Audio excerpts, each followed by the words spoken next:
Depending on who you ask, AI is a scary monster under the bed, a tool for work, or a shape-shifting lover. Imagine if you could have a chance with your high school crush again. Create a timeline where you're happily married. It's no wonder that people enjoy doing that, and more. Welcome everyone. Today I invite you to explore with me a very new hobby which appeared with the rise of the text-generative AI models. That is, chatting with robots. If you want to hear more about it, sit back, relax, and let's have a cup of absurdity. Let's start with the basics. At their core, large language models, LLMs, were created to understand, predict, and generate human language.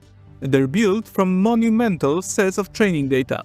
Billions of words drawn from literature, websites, articles, and conversations. In theory, it's not about replacing human creativity. AI is supposed to be a collaborator and a companion who always has your back. By hobbyists, they're generally used in many different types of frontends in order to generate high-quality dialogue. Frontends are basically user-side programs allowing one to interact with the LLM of their choice. And today, entire games can be found which act as such a frontend. There is even a mod for Skyrim which integrates LLMs coupled with a text-to-voice generator for immersive and interactive dialogue experience. Further down the line, their ability for data processing and logic increased, and now they can do a wide array of things. You can make it write code for you, translate long passages, summarize an article, solve a mathematical equation, or impersonate a real or fictional character. And that's what this video is all about. Entire online communities thrive on sharing character cards, as well as refining jailbreak techniques, which are meant to allow for less limited and more focused experience. Large language models as chat companions offer something for everyone, whether you're into fanfiction, long adventures in a fantasy world, or sexy roleplay. And though in the title I said I infiltrated these communities, it's not really something complicated to do. Their world is not a hermetic, closed-off circle, meant only for the chosen ones. And no, truth be told, anyone can pick up the hobby. And many of you probably did. After all, millions of people have tried one of the first players on this field, Character AI. It's easy enough to do. Go to the website, pick a character, and chat away. After Character AI, many other frontends appeared. There are ones that similarly include a model integrated with a base of characters, and others where you can put your own characters and connect to the model of your choice, as long as you have the provider API key, or a proxy access. Of course, because of its relative availability, this hobby reaches more and more people, mostly young and mostly males. And of course, we all know how teenagers are, don't we? In fact, this is a fun little observation. How LLMs, which are basically speech analyzing and mimicking robots, have their evolution impacted by all kinds of humans, and not restricted to clean and sterilized corporate or lab usage and growth, but instead getting the opposite side, the most depraved and hideous, as well as everything in between. Yes, as with most things, this hobby has a darker side. Its grimy underbelly has two distinct aspects. One of them is called key scrapping. People called scrappers use a special code to search massive data pools in online repositories to find AI service keys which allow them free access to more powerful and expensive models. Those keys are sometimes shared in an access gate called a proxy. When accessed, it allows for usage of available models, usually hijacking corporate resources. Resources of which corporation? Any of them which posts their keys online for their employees to use. At first, the proxies were set up on the Hugging Face portal, but after the crackdown on illicit activity, the proxies moved to try Cloudflare servers. Such proxies also come with an added bonus of unwillingly sharing your conversations with the proxy owner. Usually it's stated if the conversations are, as they say, logged, but some proxies don't show that info. And from what I heard from others, not all proxies are trustful. That is, they don't always connect you to the right model. But hey, the joys of piracy, am I right? The other dubious side of this hobby is, people using it for chatting with bots, which if they were real people, they would not be considered able to consent. Yeah, I think that's as good a description as I can give. Besides that, since it's fiction, co-written by the user and a robot, well, there aren't many boundaries. Visceral and brutal content is generated by some more disturbed or curious users as well. Of course, the stance of the law is not quite clear on that just yet. It may be against the TOS or Terms of Service, but isn't really illegal. Let us go back to the communities I became a part of and analyzed for a time. First one is 4chan's AICG board and LMG board. Starting with the first one, AICG stands for AI Chatbot General. It's a peculiar place full of enthusiasts who interact with large language models, often pushing the boundaries of creativity and, admittedly, taste. Anons or anonymous users of 4chan exchange optimized prompts, share surprisingly detailed character cards, brag about their access to proxies, or worry about lawsuits. Naturally, 4chan being 4chan, the norm is lack of normality. AICG users regularly discuss circumventing censorship, present their fetishes, praise stealing from corporations, and laugh at beginners. Let me explain a bit of their daily used nomenclature. First off, bots or cards. Those are customized characters or personalities made for chatting, roleplay, or straight up cyberfucking. They come as JSON or PNG files. Users who craft these cards call themselves bot makers. Prompting methods, devised to ensure the most accurate output, but also to break past restrictive AI safeguards, are called jailbreaks or GBs. These allow users to let their creations loose in the filthiest fantasies without filters or moderation, no matter how offensive they are. There's also the ubiquitous phrase skill issue, tossed around mockingly to ridicule someone who complains their AI bot can't satisfy their particular king. Locusts refer to people using free public proxies, exhausting deposited keys, like insects stripping the fields bare. On the other hand, pay piggies refer to people who pay for access to some private proxies or pay the actual provider for access. Quality bots with realistic speech are called Kino, top-grade material, while low-effort junk cards whipped up in 5 lazy minutes, those get tagged as shovelware or slop. Then you've got COOMERS, who are the folks unapologetically using these bots strictly to get off.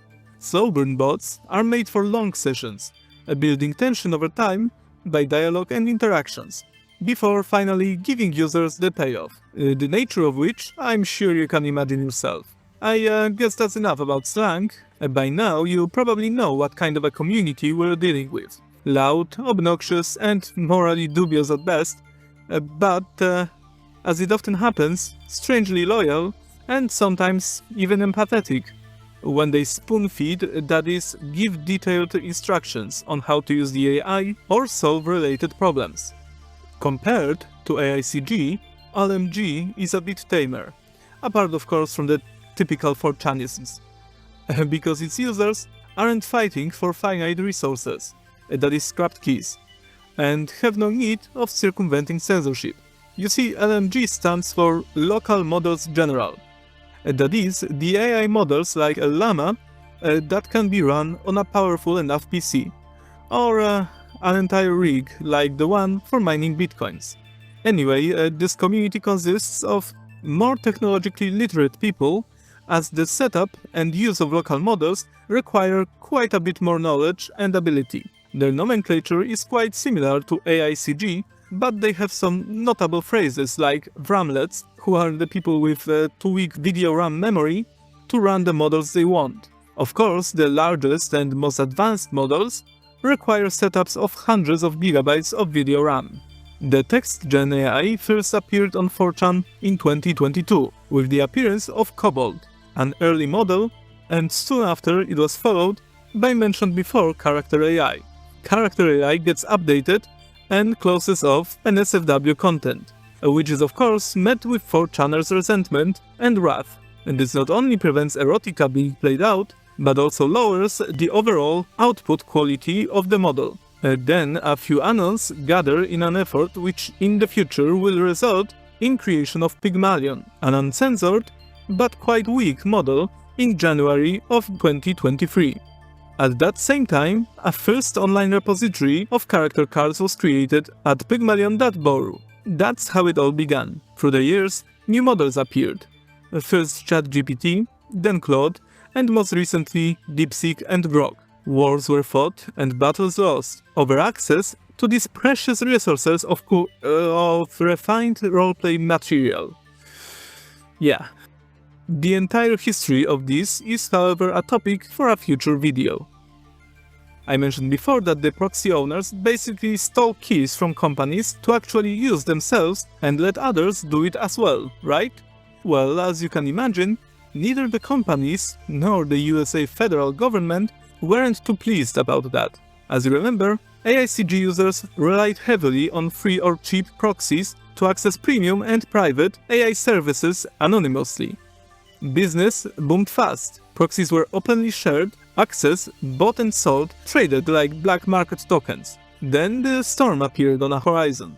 Word spread rapidly that some proxies advertised on AICG threads were compromised. Honeypots set up by authorities. Rumors flew thick and fast. Whispers of the FBI sniffing around, users panicking, scrambling to wipe any trails they possibly could. Proxy owners probably setting up traps around their house. Glowies, the mocking nickname for undercover Fed agents, was hurled at any suspicious user or suspect proxy service. This was no petty paranoia. Turns out some proxies were indeed fronts, designed to sniff out illicit activity. Besides that, proxy makers ended up traced back, receiving cease and desist orders and subpoenas. At least that's what the authorities want us to believe. The proxies are quite alright as of the day I record this, and though rumors drop from time to time, it doesn't stop the people obsessed with large language models one bit. No arrests were announced either. Besides that, Microsoft started its own lawsuit in the beginning of 2025. This started another panic among the proxy owners and induced sadness in proxy users. It could have meant the end of the free and available AI text gens. Strangely though, until now, nothing has really happened. That is, except naming a few individuals who run the Azure Abuse Network, and that's all by Microsoft's initiative. There's no real action currently taking place. And I guess that's quite understandable since, as of right now, FBI has more pressing matters than a small community jacking off to their fantasy waifus.